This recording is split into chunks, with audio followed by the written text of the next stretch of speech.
we're going to try and keep the mics aren't as powerful as we hope, so we're going to try and keep as silent as possible. YB Nurul Izzah has to leave rather early today, so we're going to try and devote as much of the first half of the session to her before we have Datuk Saifuddin to maul for maybe the next 2 hours. What we're going to do is we're going to get each participant to speak for about 10 minutes. And since most of these sessions are meant to be interactive, we're going to get questions from the audience. And I'll go around and identify the questions according to those who put up their hands first. So I'm just going to make a short introduction to both the speakers. YB Saifuddin Abdullah is Deputy Minister of Higher Education, and he used to be the Secretary General of the Malaysian Youth Council, and is currently MP for Temerloh, and is seen to be one of the consensually one of the very progressive voices in UMNO. YB Nurul Izzah is YB or Member of Parliament for Lembah Pantai, my constituency, and has had a 15-year kind of reign actually in politics, beginning with Princess of Reformasi to sitting Member of Parliament. The title for today's session is a progressive politics possible in contemporary Malaysia? I just want to add that when I was asked to provide the title, I suggested, is a liberal politics possible in possible in contemporary Malaysia? But it seems the word liberal is a little pejorative in our political context today. So the speakers have 10 minutes each, and since you have to leave early, I will actually stop you at 10 minutes before we get questions from the audience. First for YB Nurul Izzah, and then later for YB Saifuddin. So I'll get YB to speak first.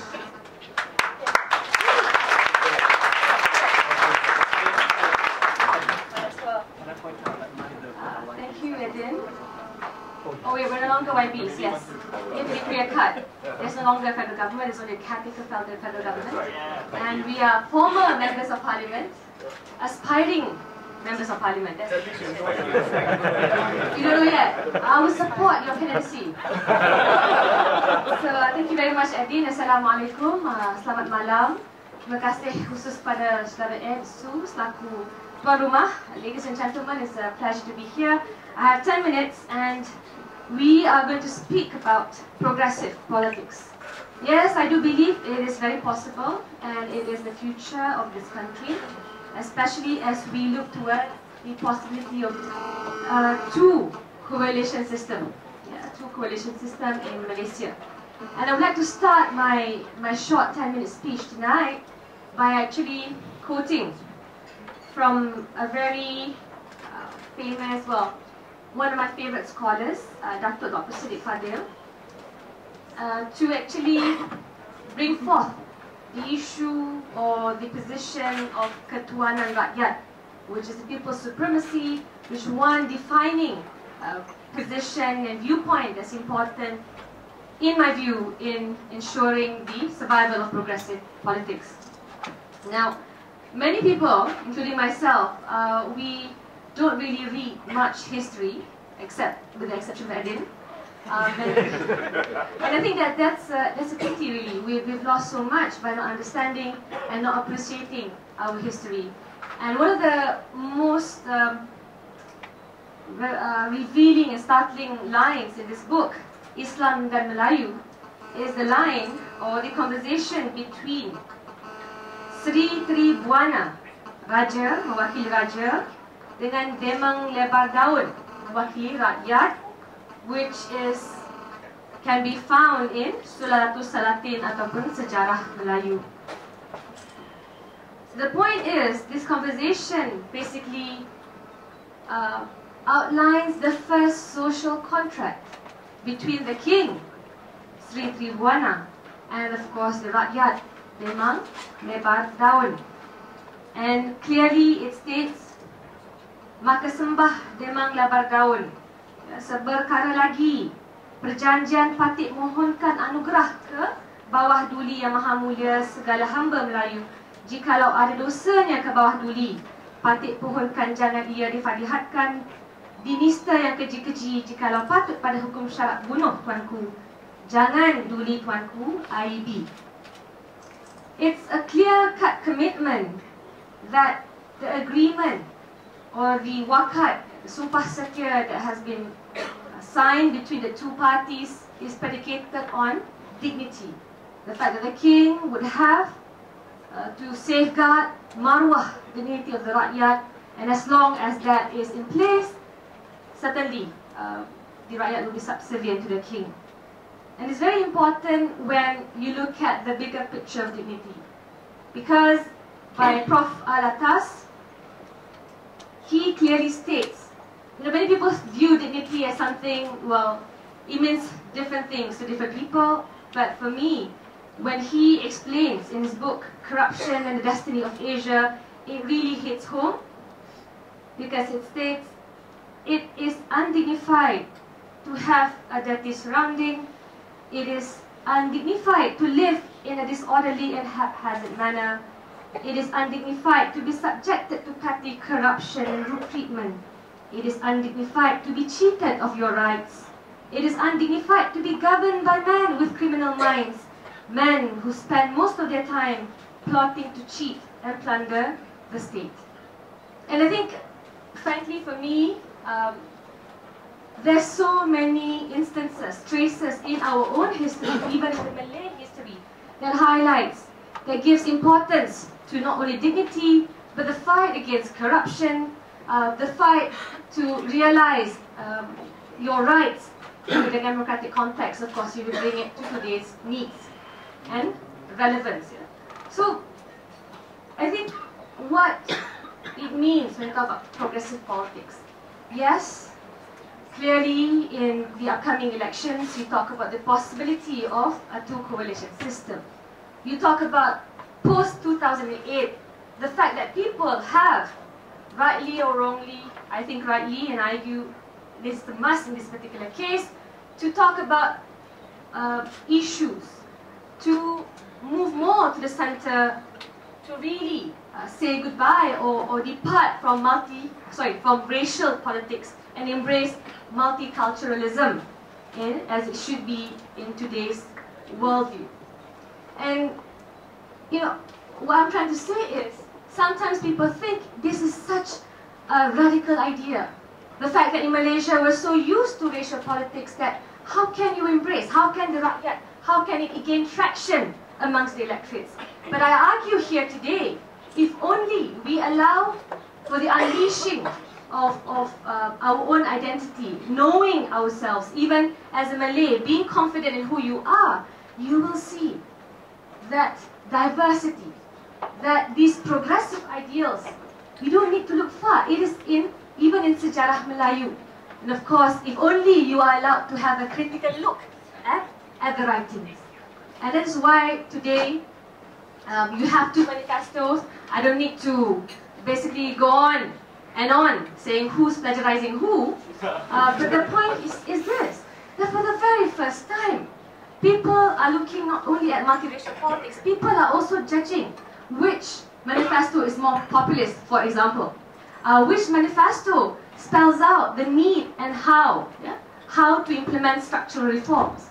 And it really forces both sides to engage, with a more learned, more intellectual, more knowledgeable electorate. And for me, that's always a plus point for Malaysia and Malaysians. So Eddin, I would say right now, as we take stock of where we are in Malaysia, there's many problems, I do agree. There's many concerns that we have to address. You talk about a level playing field, and it really saddens me that even in the years when Sulalatus Salatin was written, there's some controversial statement with regards to the agreement is predicated on a condition. When today, when you talk about ketuanan rakyat in itself, it seems like something that is completely taboo. And you know, I think we have regressed in some ways, and that is why I am advocating this force post-2008, the force for to support progressive ideals must be a force that is embraced and supported by everyone. Now, I'm not saying that Pakatan Rakyat has to win. What I'm trying to say is, it is very important that all Malaysians make the decision to say that we would like greater democratic space. We would like a better or more spacious room for discourse to take place, including when it comes to interreligious dialogue. Because even for me, I don't understand why, as a confident Muslim, the religion I choose, not the religion I was born into, why is it so difficult for us to engage in the civil discourse, in a progressive forum and process, when there's so much diversity in front of us, and Malaysia, in comparison with other countries in the world today, I mean, 3 major races, we can't complain. I mean, talk about other countries like Indonesia. I mean, diversity is about multiplied at several times more than Malaysia's context. So because of that, I am asking everyone really across political spectrum, across NGO spectrum, to really understand that these are the ideals that we must continue to support. It doesn't just happen automatically. And just because you have people in Bangsa who realize their rights, who understand the need for this space, you must always strive and work hard to ensuring that this ideal survives. So I think that's it for me. I would encourage questions. See, I was very watchful. If I was a member of parliament still, and parliament wasn't dissolved, I would take my time. But now that, there's so much criticisms from ideas about our caretaker government, about, when you should stop being a member of parliament, then, you must listen to civil society. Thank you very much.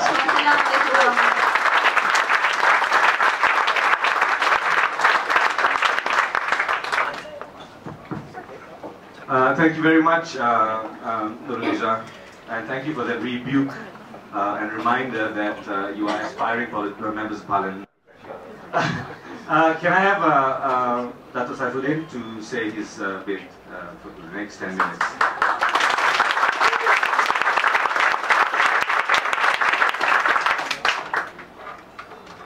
Probably the only difference between Nurul, Izzah and I am tonight is that she is already confirmed to stand for election. Whereas I am still waiting. So if I am a little, jumpy, then you know why. It's not that because I'm out of form, it's just I'm not informed. I must thank the organizer for having me. At least, spending time here is better than with my wife at home waiting. When is this one going? And I hope I can do justice to Nurul because I'm now in your constituency. You're always welcome. And I wish you will organize the same in Temerloh, but the topic has to be something else now. Now, I agree with the organizer that the word liberal can be a little not problematic. We will find ourselves a little bit difficult. Not that we don't want to talk about it, but because some people are allergic to some people are allergic to many things, but some people are allergic to certain words. So when I saw in the email that Nurul suggested that we should discuss progressive, then I say that is a much better terminology. But is progressive politics possible? Or depending on what is your definition, and I won't argue with people on the meaning of progressive. Suffice for me to say that I think we need some new kind of politics. New politics in the sense that we should be conscious of the fact that we must continuously and steadfastly move towards a democracy that is more mature and more progressive. Again, I know that is a little mouthful. You can debate until tomorrow morning what is mature and so on. And also to bring political discourse to a higher level. And when I say it is possible for Malaysia to have a more progressive politics, I see it for two reasons. Firstly, because there are all kinds of new realities occurring before our eyes. In fact, it is becoming part of our lifestyle. And by the three new realities, I mean the advent of the ICT and new media or social media, where what was once considered mainstream media, for instance, to some it is, doesn't matter whether it's still there or not, because to some the alternative media has become mainstream media for whatever reason. Yeah. The second new reality is about the emerging, I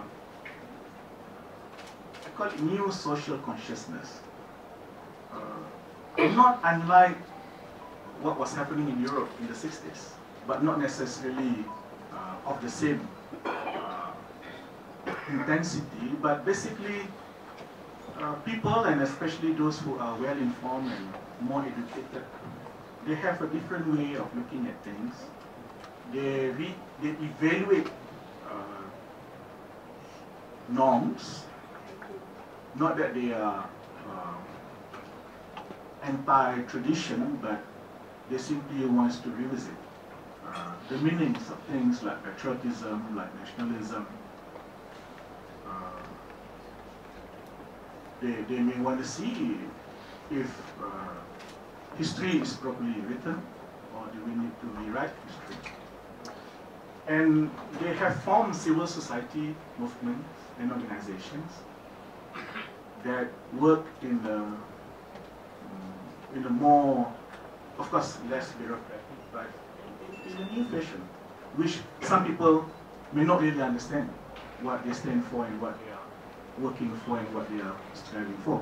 But it is there, it's happening right before our eyes. Perhaps some of us here are probably part of the new social movement or the new social consciousness.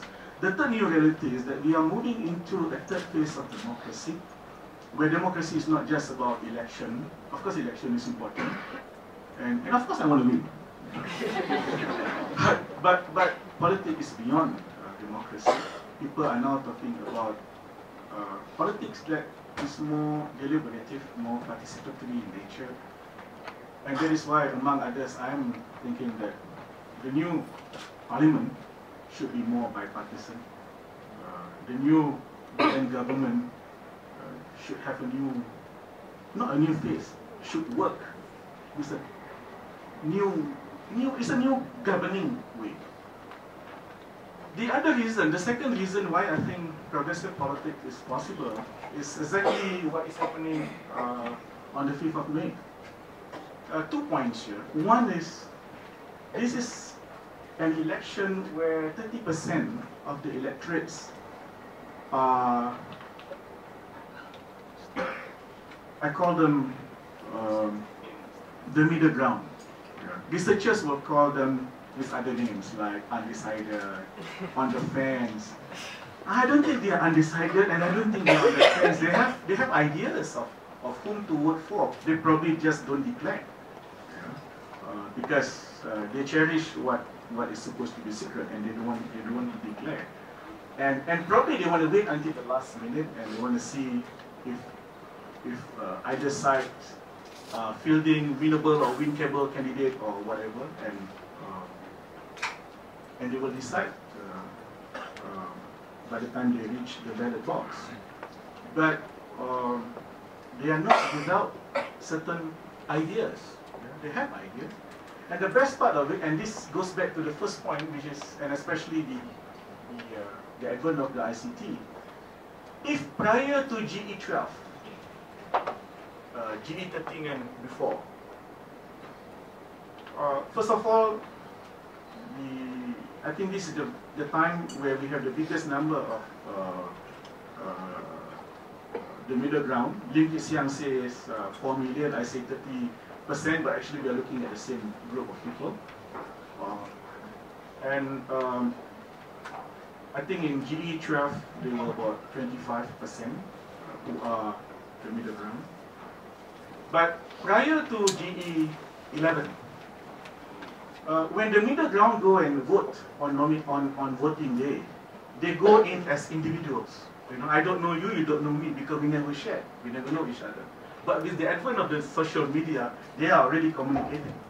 So, if Anas Zubaidi say this is the third force, and many other writers say this is the third force, I think this time the third force is for real, because they come with some kind of accumulated thought they have been sharing. So if in GE12 you see the swing, or whatever you want to call it, during the last 3 days of the campaign, will be Nurul, this time probably maybe earlier, maybe 1 week into the campaign, then you can see the movement. So both sides will know lah, you know, can start writing wasiat and whatever, you know, and move your chicken and whatever other animals.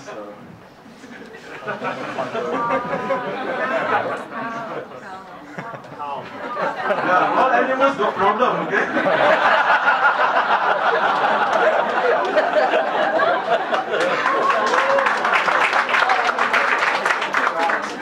The second reason why progressive politics is possible is this is the first time where people are going to the general election with both sides of the divide coming up with manifestos. I won't reply on that one. No, don't worry, we are friends. But I think this is the first time, probably, where both sides are coming up with manifestos that are very centrist. And that's important. If you want to talk about progressive politics, then you need manifestos that are centrist in nature. I know people accuse, to some extent, that they say, oh, UMNO is doing very right. I think not necessarily. I think if you look at the manifesto, I think BN as a whole is becoming more centrist. There are certain points in the manifesto that you can't think of. I mean, you don't expect UMNO or BN to come up with that kind of wording. Not in GE11. Don't ask me whether that is by default or by design. That's immaterial to the voters, because to the voters, all what material is both sides are listening to the people and offering some better proposals this time around. So, yes, Mr. Moderator, I think this is probably not necessarily a very progressive general election, but come GE14, I think, yeah, I'm hoping BN to come up with a new, I mean, I'm hoping for a new kind of BN altogether when it comes to GE14. But, but yes, I think this time around, we should expect the middle ground to play a more important role, and more of the members of, I mean, many more among the electorate will be looking at issues, you know, and voting with their conscience. Thank you.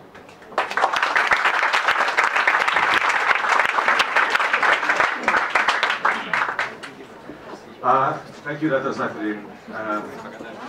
Two questions. Remember, Izzah has to leave, so we're going to direct the questions to her first. Even ones that are directed to both participants, we'll take the ones for her first. So could I have see some hands, please, from this side? Okay, 1, 2, 3. Yes, yes. Oh.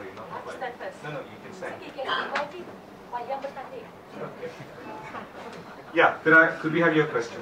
Can you pass the mic around and identify yourself? Thank you. My name is Satish Ramachandran, and I'd like to pose this question in turn to both the YBs, but of course Puan, Nurul, Izzah first. And perhaps you might want to answer this question with a little bit of caution, because chances are the mainstream media will misinterpret, misreport, and misunderstand your statements as well. But don't you think, or rather do you think, both the YBs, that 56 years after independence, we should actually really only have truly Malaysian political parties? And by that you have political parties which are multi-ethnic, multilingual, multi-religious, multicultural. And what that involves is you disband Barisan Nasional and Pakatan Rakyat as coalitions, which to a large extent are not multiracial coalitions. If you look at the composition of the individual coalition partners, you establish Barisan Nasional and Pakatan Rakyat as a single political party, no component parties. Get rid of UMNO, get rid of MCA, get rid of DAP, all the component parties, and you just have two political parties where anybody can join. You don't have a party for the Indians, which by definition does not embrace all Indians. So, you know, the time is, I think it's right, and I can't understand why it's taken us 56 years and it still hasn't happened.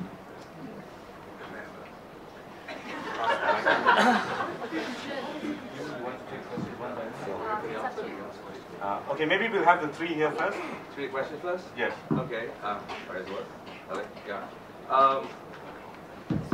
Okay. Okay, I'm going to try and ask you something so you don't get into trouble. The bottom line is, we've heard the rhetoric before. And without doubt, I trust both you and Datuk Saifuddin with your rhetoric, because I think you believe what you say. And you do believe in a centrist policy, and I think both of you want to, and both of you got into trouble for saying what you believe. In fact, I'm surprised both of you are not the same party. That aside, also Dr. Saifuddin, I really think you need to change your party, but that's also a separate thing. But putting that aside, what I'd like to hear is, I mean, we've heard, yes, we'd like multiracial society. After 55 years, it's a joke. We all know it's a joke, so there's no point really, you know, it's ridiculous that we're still talking about race today. But more importantly, when you talk about progressive governments, progressive politics, how are you going to make it happen? What do you need to do to ensure this goes on beyond the rhetoric? We hear the rhetoric. The rhetoric goes on every time before an election. Progressive politics, we're going to be liberal. Okay, when we talk about liberal, people think we're talking about LGBTs and everything else, but okay. Putting that aside, how are we actually going to make real progressive politics work in real terms? Both parties. Great, okay. Suryani, I think, had a... Hi, I'm Suryani. My question is to both speakers. For progressive politics, when you talk about progressive politics, you think about change, and you think about when there's going to be progressive politics, there's going to be an improvement from what was there before. How are you going to address very entrenched political culture in both parties? Whatever it is, whether in PKR or UMNO, PKR is still full of ex-UMNO, you know, blatantly, I'm saying, and people who have been entrenched in the old way of doing politics, meaning patronage, corruption, feudalism, whether it's Chinese, Malay, or Indian, and it's the same in UMNO. Whatever it is, you see the same faces in the cabinet, and even though both of you are probably the next generation, but do your opinions actually count in influencing the next general election and beyond? Because I think we're waiting too long for the new culture to take place.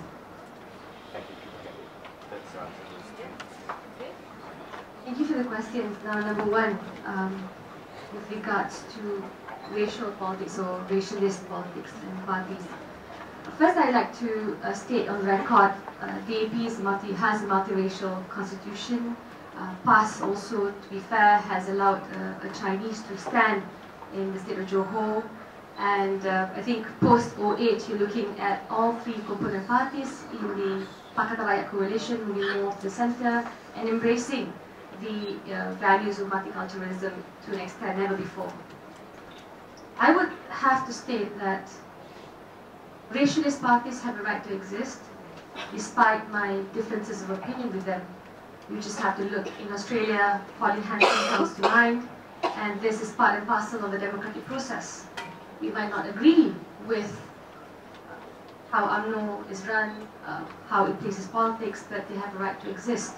And I say this, unequivocally. Having said that, what's important is the government of the day, whether federal or state level, embraces policies that promote multiculturalism. There's nothing stopping UMNO to continue with its racialist-based politics in its own party, and of course have a collaboration in Barisan Nasional, but they must not in any way, any manner, any form condone or support groups such as Perkasa. And I believe, moving forward, and this goes to the second question, there must be programs implemented by the government of the day that promotes national unity, i.e. BTN would have to be abolished, i.e. programs that are taking place in our tertiary institutions, the highest education institutions in our country, such as the listen fiasco, must stop. Because you are looking at a systematic program that is supported by government, by taxpayers' money, to promote a certain viewpoint, to even encourage our young people, and I think corrupt them. Dumbing down process takes place as we speak. Now that is something you must not condone, you must reject. So moving forward, these are the things that you have to think seriously about. Now, there are many programs you can implement, and this is going to number 2. Yeah. How do you go about to creating a conducive environment for multiculturalism to thrive, to ensure there's greater cohesion amongst our young people? And I believe, again, I will cite Asunta in this particular case, when you grow up, and you have a very successful, vibrant, multicultural socialization process, it really shapes the person you are and the views, the beliefs that you hold. And that is why our children, when you talk about kemas level, it must be a multiracial preschool education, preschool institutions. I think this is very important. So you can introduce many programs. I mean, it's been done before, but the problem is political will is lacking. So you can say whatever you want. I mean, I would still defend, as much as it pains me, even to the point, Perkasa, if it wants to exist, fine. I have my differences with Ibrahim Ali, but if he says something which will harm harmonious relations amongst the society in Malaysia, then he must be charged. He must be immediately,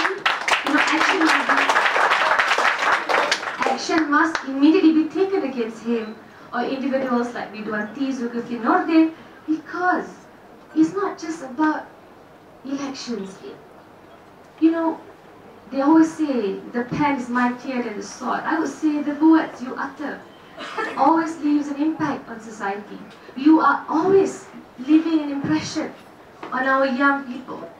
For example, in Lembah Pantai, if Perkasa Lembah Pantai was not officiated by the Minister of FT, if not, no government allocation is given to support them to ensure they continue thriving, of course young Malays will not be bought with the idea, not be bought that they are victimized in this country, that in the future Malays will be extinct. It is very important. It is a process that must be supported by governments? And of course, the final question with regards to ex-UMNO, you mentioned 3 things, patronage, corruption, feudalism. Again, on the record, all Pakatan Rakyat states have gotten not only 4-star ratings from the Auditor General's office, but also there has not been clear-cut cases, prosecution brought by the MACC.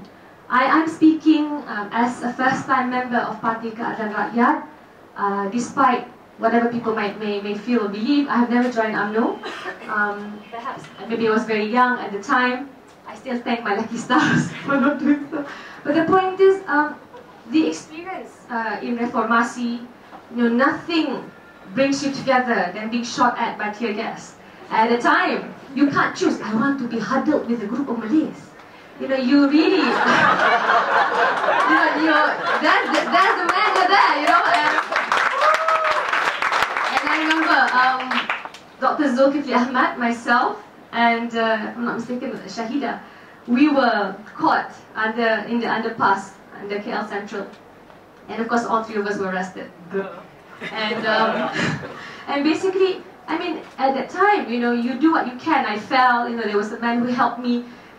It is very important to understand those kind of moments, bring you together. And I'm not advocating that we demonstrate and be shot at all the time. There are other programs that are equally or not better and more useful. But, you must allow for transition, for engagement. You cannot condemn everyone who is from another racialist-based party. I think people should be given a chance. But how do you inculcate a new culture? You inculcate a new culture by ensuring all democratic institutions do what they're supposed to do. That they cannot be influenced by any political masters. You have an MACC that's answerable, to the parliament. They prosecute anyone without fear or favour. You have a police force that's not bogged down by not a very smart minister. For example, you must ensure professionalism. This is paramount. No one can interfere in investigations. No one can influence the Inspector General of Police. Okay? And of course, in my own small effort in Parliament, although private member bills don't really matter because they never see the light of day, but I made sure, at least in the power that I have, even though we have not controlled federal government, in the 5 years I was given, I collaborated with Lawyer Bureau. They are a legitimate group of lawyers, despite the name. So I collaborated with Lawyer Bureau and produced the emergency revocation bill 6 months before Datuk Sri Najib abolished or removed the emergency declaration. Similarly, a bill to abolish Printing Presses and Publications Act to be replaced by a media council to govern all media in existence in Malaysia, and amendments to the Petroleum Development Act so the Prime Minister can never touch our Petronas kitty again. I think these are important developments, and if only we had parliamentary democracy, if only it was alive and kicking, then I'm pretty sure that these bills, legislative reforms can take place. And that is the best safeguard really for any politician, any powerful leader, because if you have these institutions of democracy functioning as they should, that should curb the excesses, all possible excesses by politicians or the executive. Thank you. Anyone on this side? Anyone on that side? Yeah, you have identified. One more. Anyone on the sofa behind there?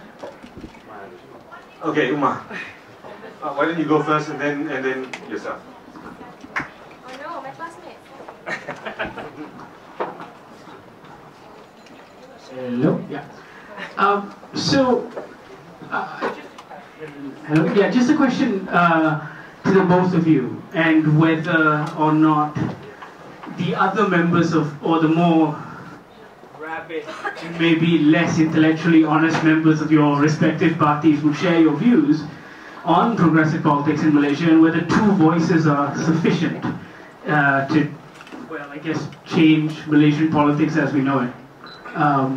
And you know, what kind of influence, or are you the two voices in the party that they let go and say all these things, you know, while they continue campaigning however they campaign?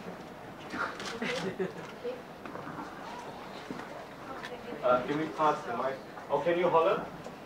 Can you holler your question? Okay. So can you pass the microphone to you? My name is Gemma Khan. I'm quite happy to see both of you here. I'm a former I'm the liberal, the real Malay liberal. You guys are centrists, so don't worry. You're not actually liberal. Your various parties may think you're liberal, but actually you're not. You're just centrists. Okay? So my question to you is basically this. Both coalitions have got issues with your hardliners, you know. You've got past hardliners who are very, Islamic hardliners. I saw a letter from Nick Aziz saying, we are a secular state, and if you vote for PAS, we'll become an Islamic state. And to me, it's like, huh? Really? We're secular? Oh, okay. But I don't think so. Okay? And on the other hand, we have the likes of, Perkasa, the hardline Malay rights group and all this. So my question basically is, how are you guys going to handle this? I mean, I hope you both win. I think, I think you have support of the liberals. But you're centrists. I mean, let's not get ahead of yourselves, You're not quite liberals. Yeah. You still have to play politics and you still have to win the elections. We get that, right? But, you have to handle this. Whichever side wins the government, how are you going to do it? That's my question.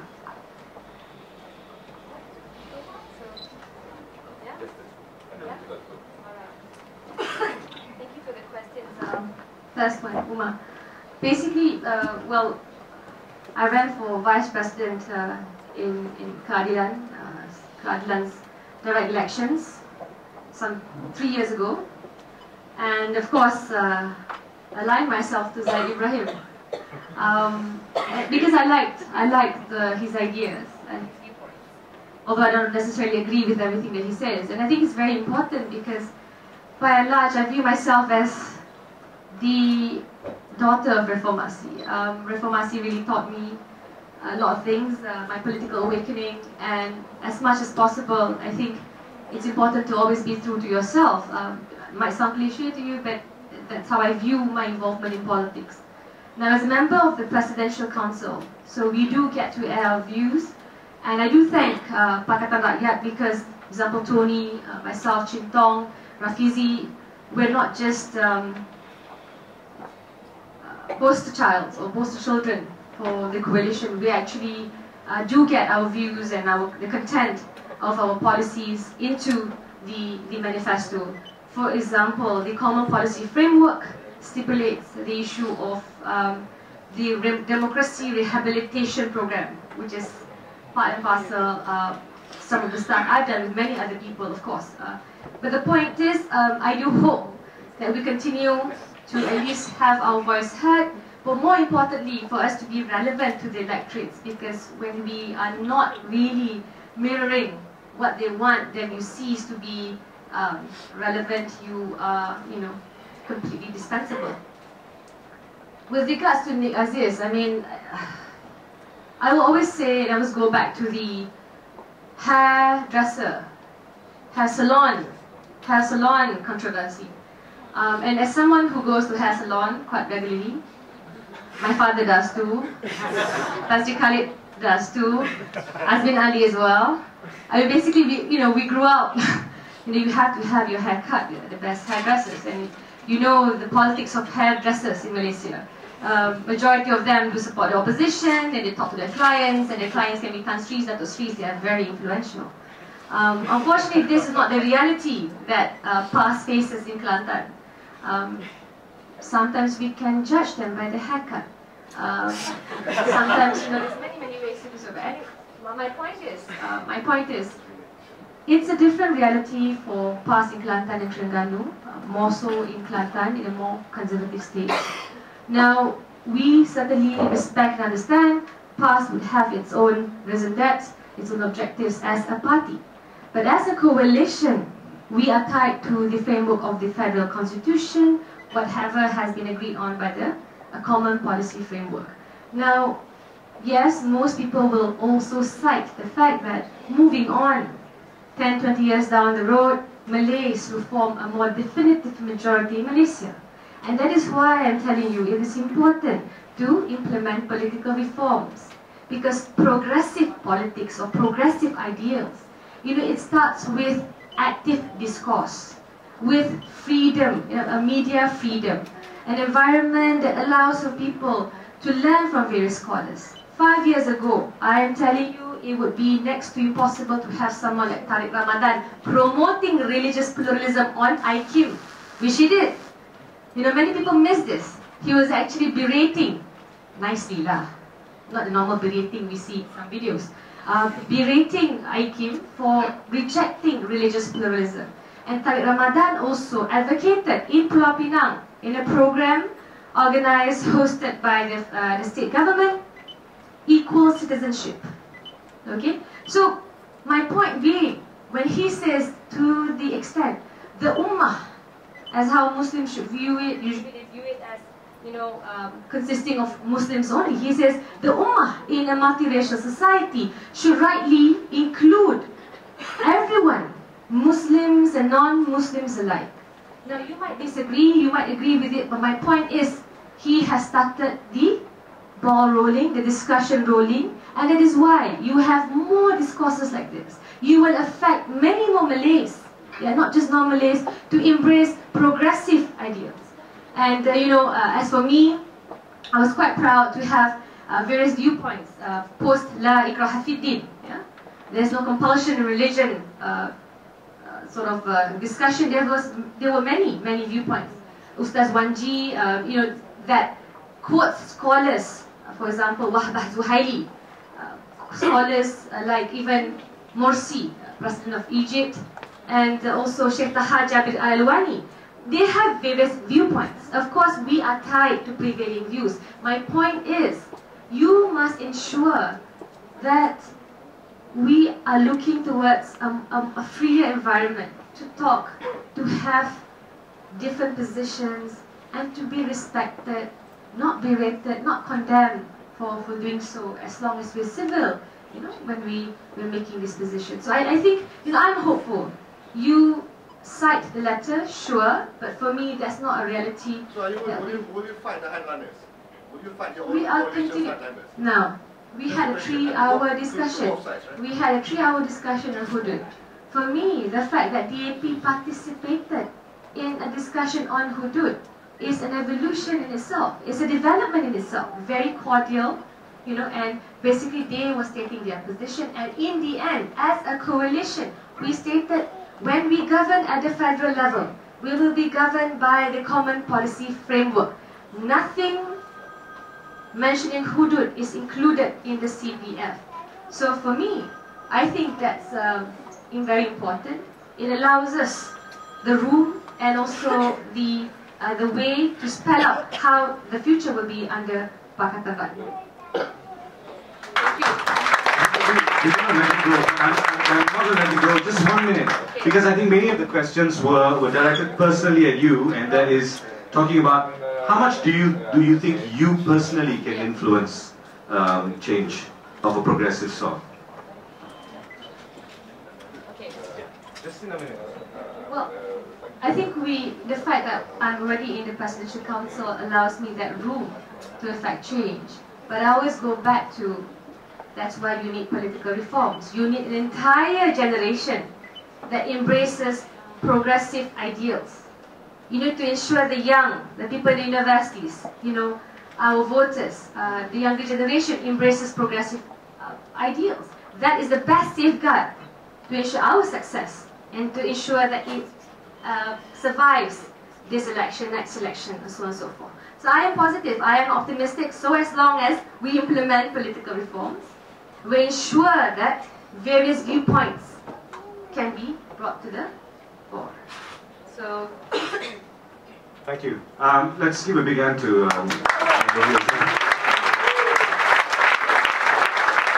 Nurul and I don't have to go for ceramah yet. Maybe you have a question for me, come on, Tini. I already have 5. Maybe you're going to make it number 6? Yes, please. Okay. Do you wish to address these first? Maybe Or do you want a fresh question? Who knows, I might I'll be come to you after. Who knows, I might be answering you and preempting your question. I'll try my level best. You know, when you sit for exam, you don't have to answer all questions.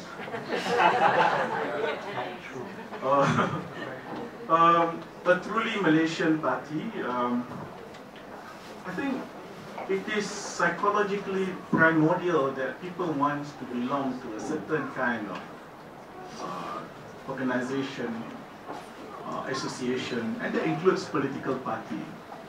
So I agree with Nurul that, yeah, I mean, if people want to form UMNO or MIC or whatever, or Perkasa, or just the opposite of Perkasa, it is their right. And in a democratic society, they are free to do so, but then the rakyat will decide whether they want to support, they want to be related to them or otherwise. Now, for Barisan Nasional, I am one of those who advocate, not that UMNO and MIC, MCA and the others must close shop because they have every right to continue, but I'm one of those who advocate for direct membership to the end. And it is my dream that one day the direct membership will be, if not more powerful, will be as powerful as the 13 current component parties. And it is my dream that one day, if not GE14, not so late after GE14, that BN would be fielding candidates coming from direct members. Before I became a full-time politician, I was in a small business and I had about 70 staff team members. Half of them can't tell whether he or she is a Malay or Chinese or Indian. My CEO, his father is an Indian, his mother is a Chinese. He got married to a mama, anak mami, and he told me, he said, Din, I want to support BN, but I don't want to be a member of any of the component parties. And there are like half of those 70 people who are like that. You will tell me, Din, this is, but their office was in Lorong Dungun. This is Lorong Dungun, this is Damansara, this is Lembah Pantai. Yeah, for the time being. But even my constituency, which is 50% urban and 50% rural,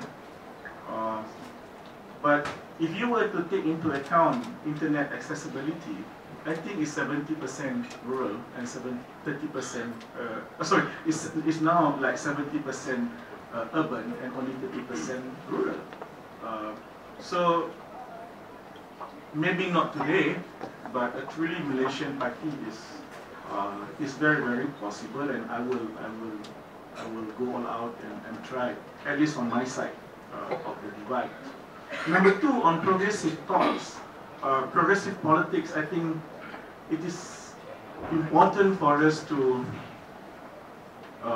nurture progressive thoughts. I'll give you an example. If there are poor people in the society, and if we were to, I mean, if as government we have to facilitate and empower the poor so that, you know, they can graduate from being a poor and so on. I think we should no longer be looking at the traditional affirmative action, but rather serious facilitation and empowerment or empowering strategies, like social enterprise, for instance. Then I would encourage corporate companies to move from doing CSR to go into social enterprise. I wouldn't want to go into the detail, but basically, I think it is no longer about giving the poor. Of course, there are some who you really need to give them some kind of assistance like the welfare, but many among them can actually earn a living. And Amanah Ikhtiar Malaysia has done a good job. What we need to do is to let people who are now participants of Amanah Ikhtiar Malaysia to graduate from AIM into something else.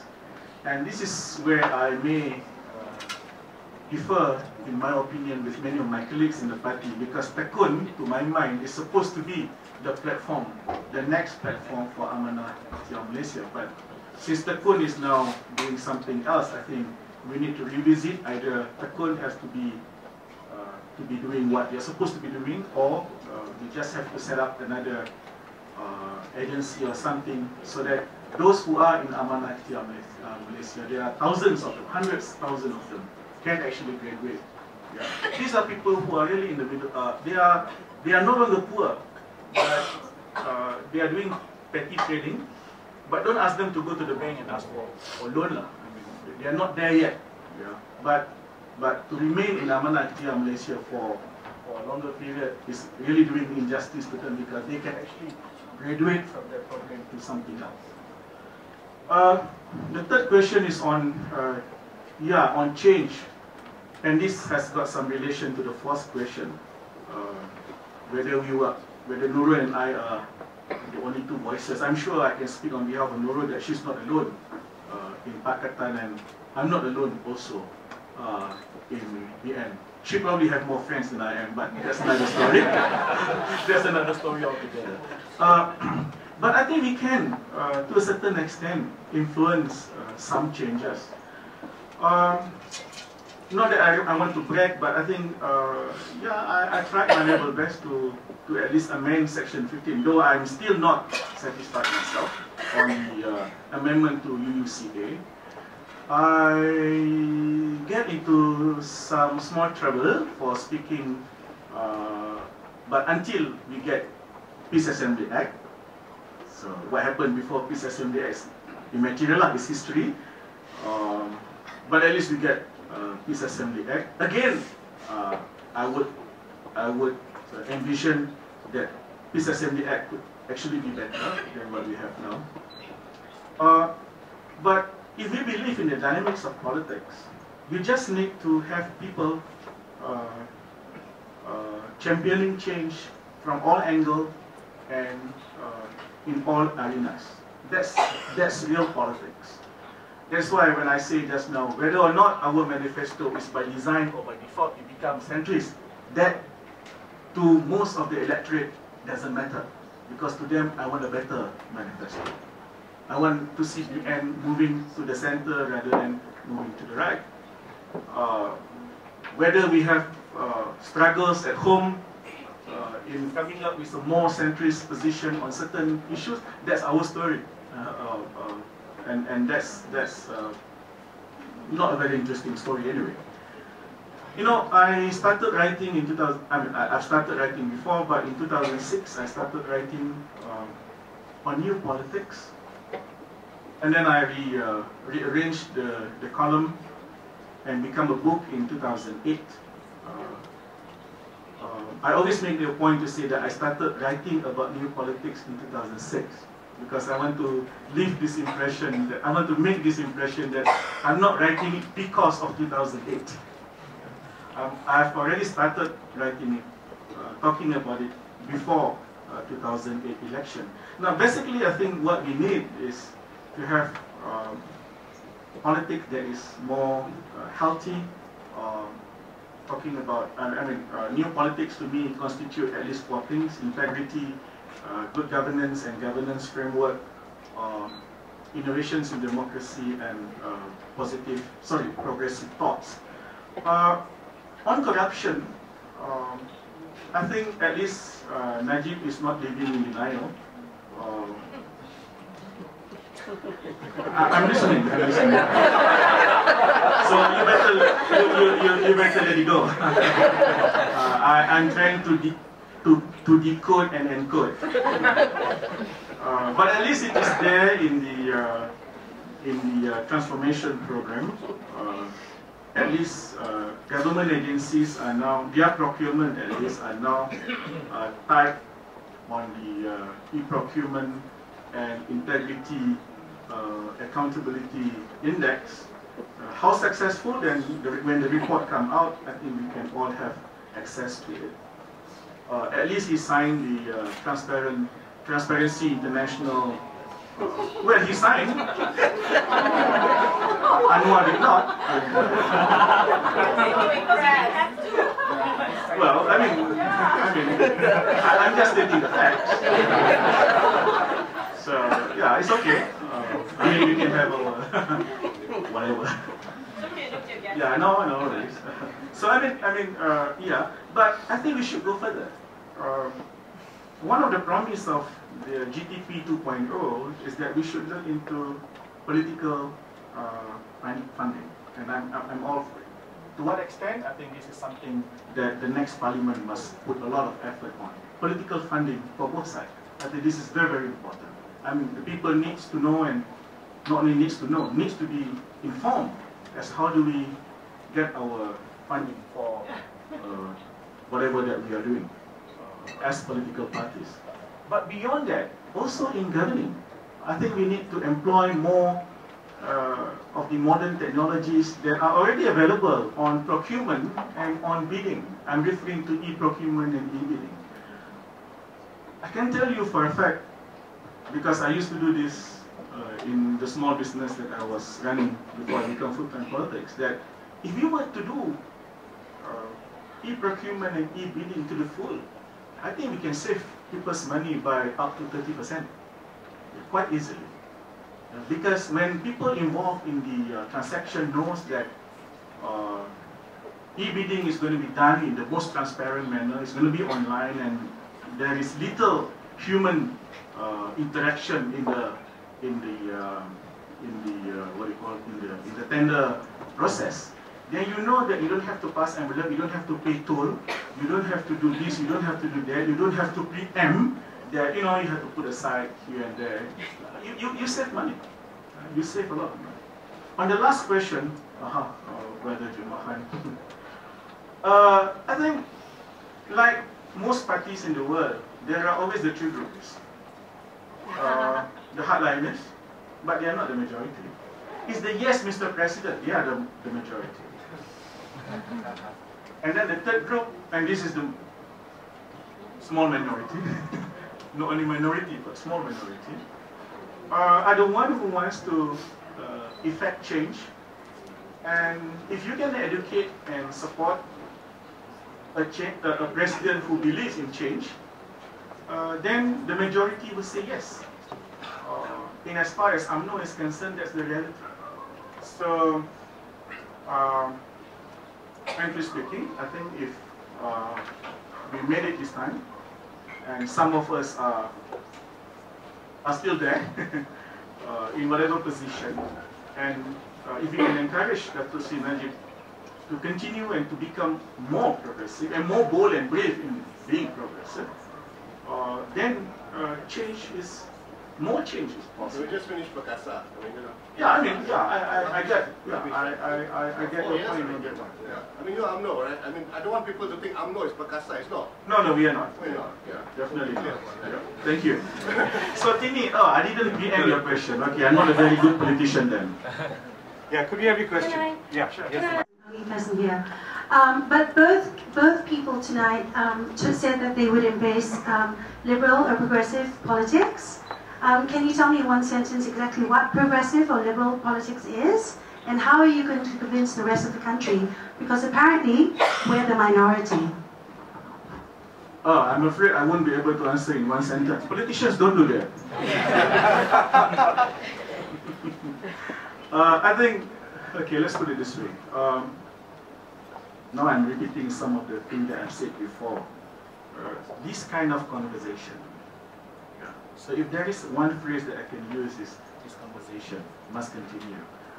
Widening the public sphere, try to put an end to, this sounds like rhetoric, culture of fear, where people self-censor themselves, and sometimes don't be as honest as they could be when they speak, especially in public. I hormat people like Nurul. Sometimes she gets into trouble for speaking up on some of the issues that some people think is still taboo. But I hope Tengku don't mind if I use you an example. He gets flags too. my party, sometimes from other people. But he keeps on writing. And I think these are, I mean, it is this kind of conversation. And my conversations in cafes are the platforms for the situationists in Europe in the 60s and many other, many of the more modern post-French Revolution, what do you call, actually started in cafes. So please do not underestimate whatever that you guys are doing for the past, I don't know how many weeks already. And so, new conversation lah today. Okay, lain kali lah. Okay lah. Yeah, let's have a conversation here from left side. Datuk, you certainly come across as, very reasonable and very sensible. Very much like the UMNO politicians of old, whom, generations of Malaysians trusted to balance the competing demands of our various stakeholders and communities to develop the nation. But sadly for us as Malaysians, it seems as if your party has moved from under you. And that, for example, your party president, Dr. Sri Najib, is screening a movie which his cabinet has said will cause conflict. Because the Tanda Putra movie, he's screening a movie to selected audiences. You have another senior member of your party, Datuk Hishamuddin, ignoring death threats chanted in his face, death threats to an opposition politician. So how do you reconcile your moderate, centrist, progressive views with your support for a party where the top leadership's views and the top leadership's actions are so clearly opposite what you believe in?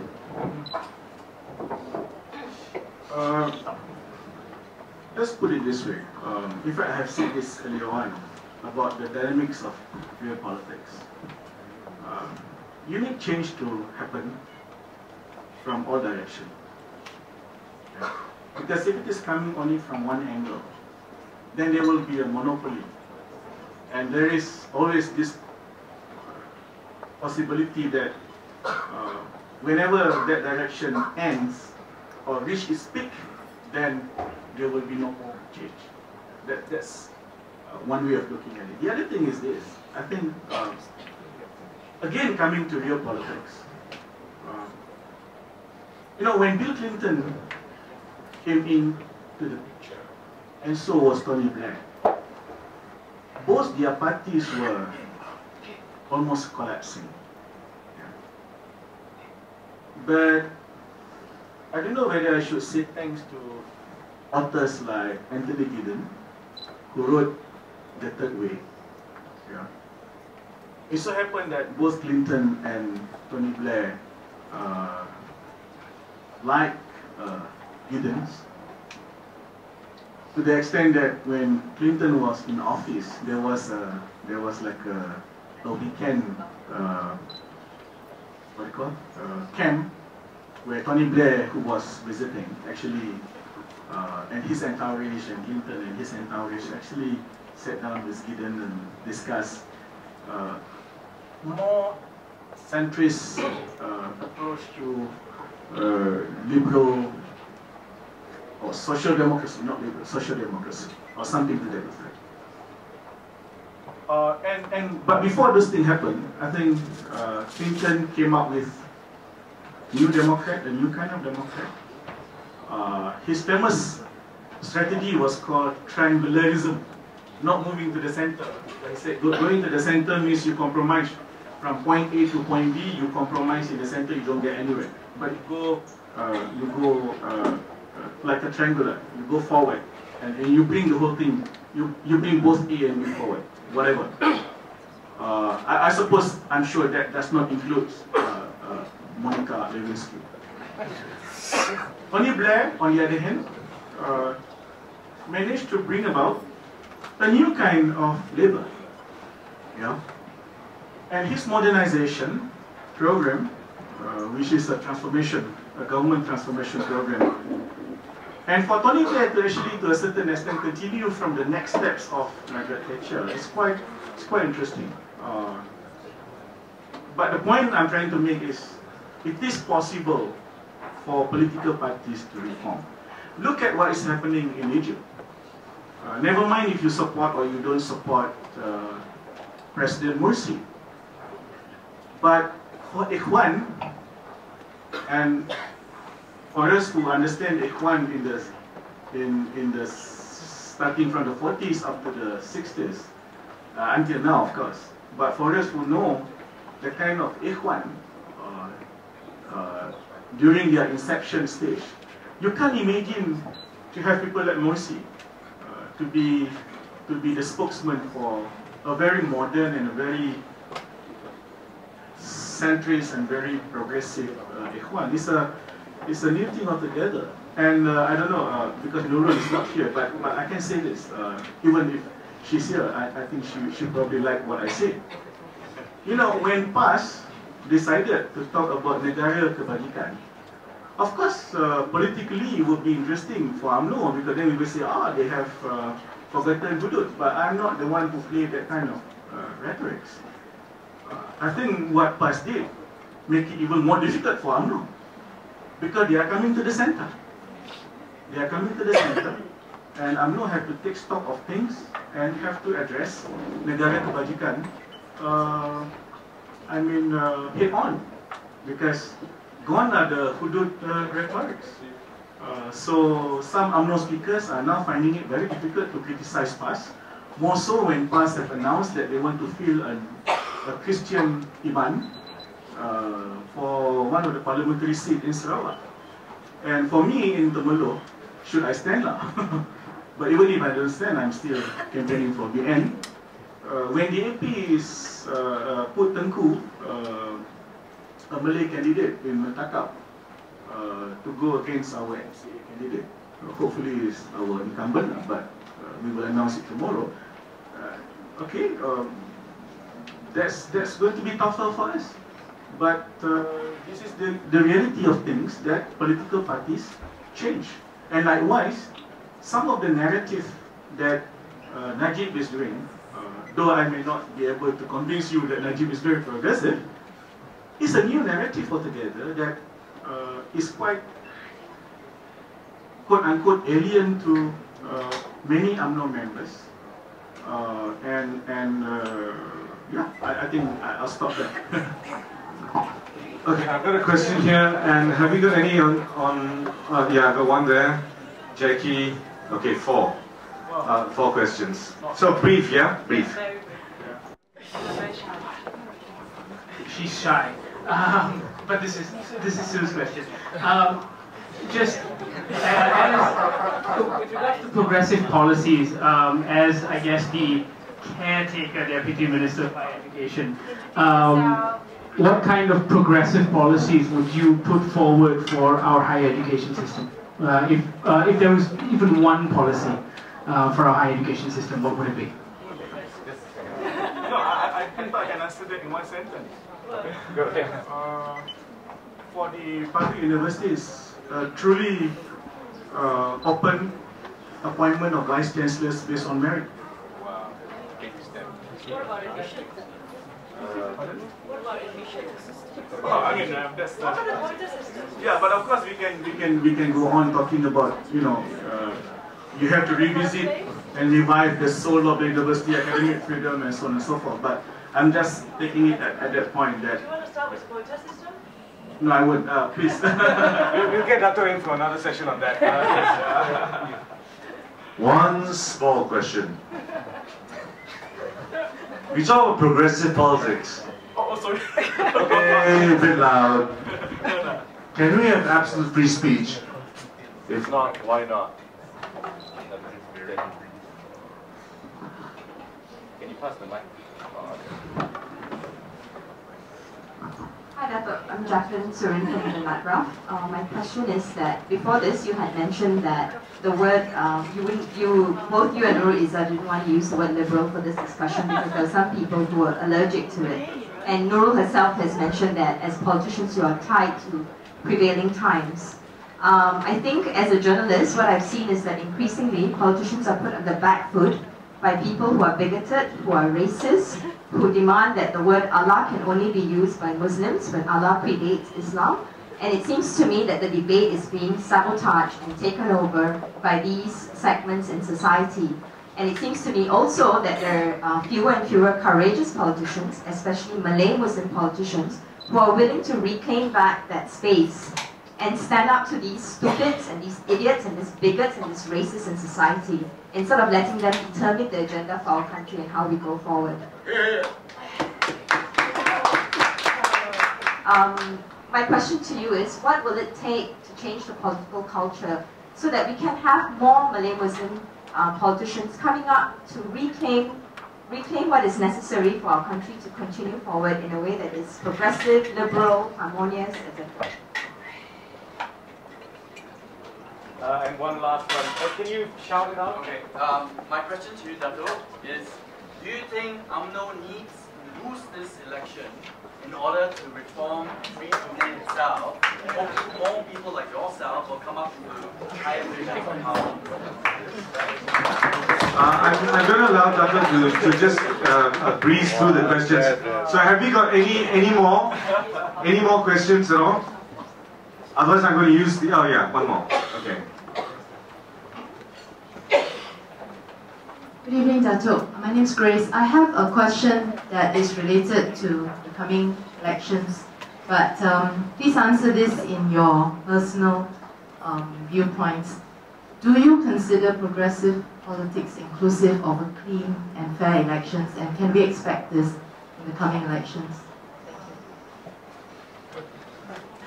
So we'll let Dato answer the questions, but Dato, I'm going to use the moderator's prerogative to ask you one fairly raw reporter's question that is spinning around. How influential is Dr. Mahathir still on UMNO politics?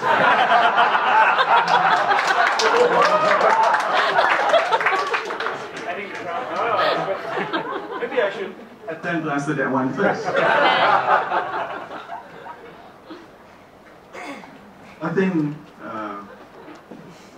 Dr. Najib is a strong UMNO president.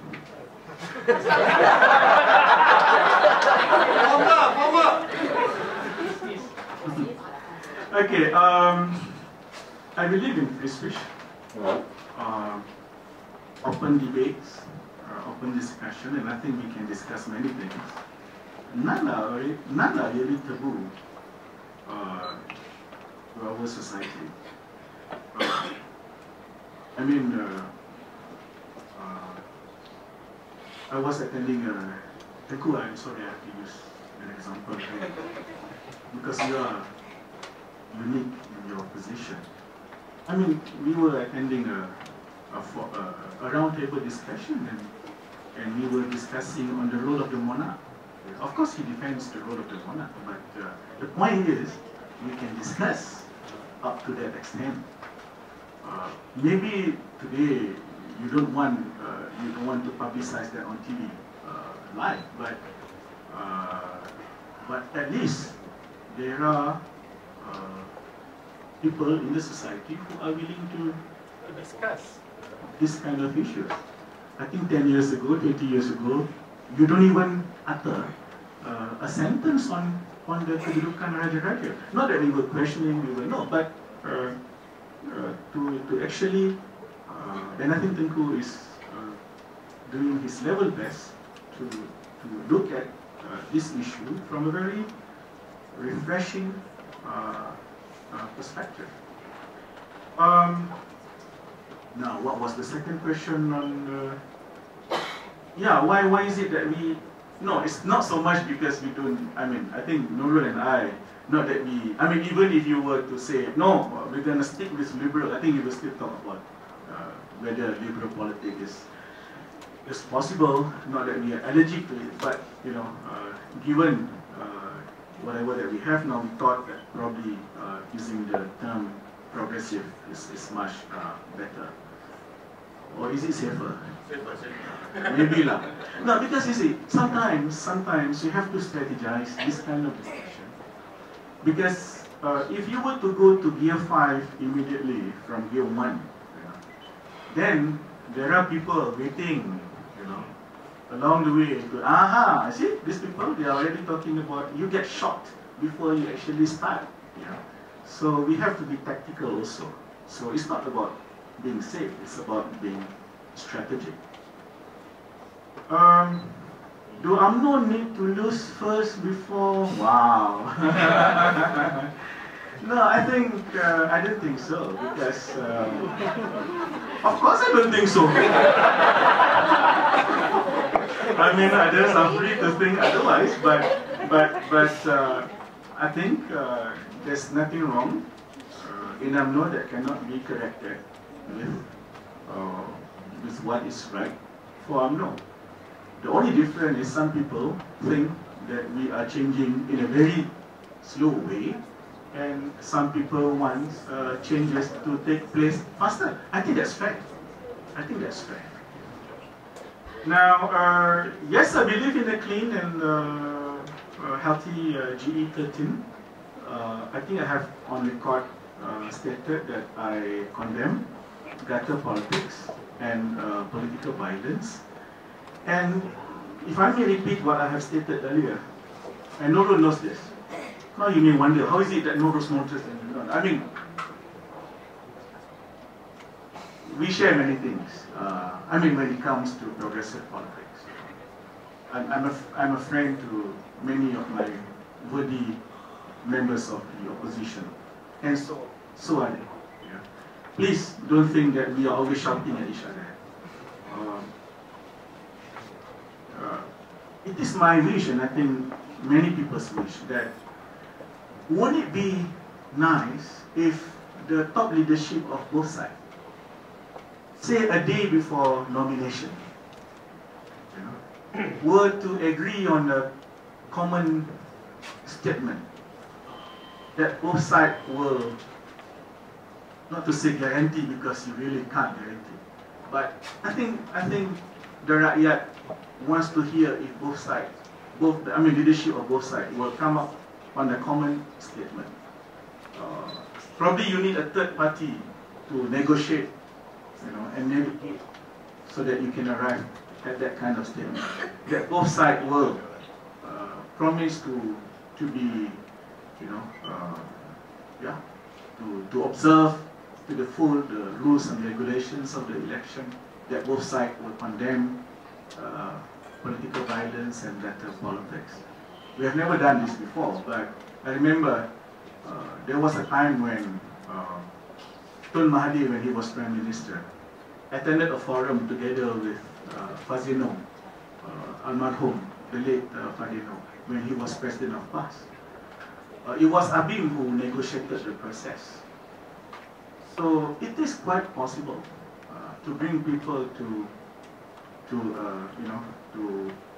a stage, to the same platform, and talk better politics. I think it is possible. We just have to soldier on and be steadfast in whatever that we are doing. So, thank you very much.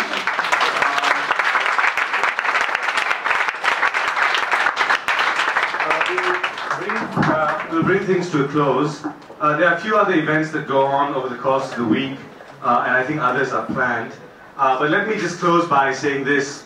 I had a very interesting conversation with my father this evening before I came here. And as we face the GE13 and we regard it as a watershed, many people are starting to count their recollections and their disappointments. And after 50 years of teaching at the University of Malaya, very prominent people, many of whom we know, I asked my father, what do you think you produced? And he said, I produced a gallery of rogues. The exception being Saifuddin Abdullah. So with that, I'd like to bring this to a close. Thank you very much.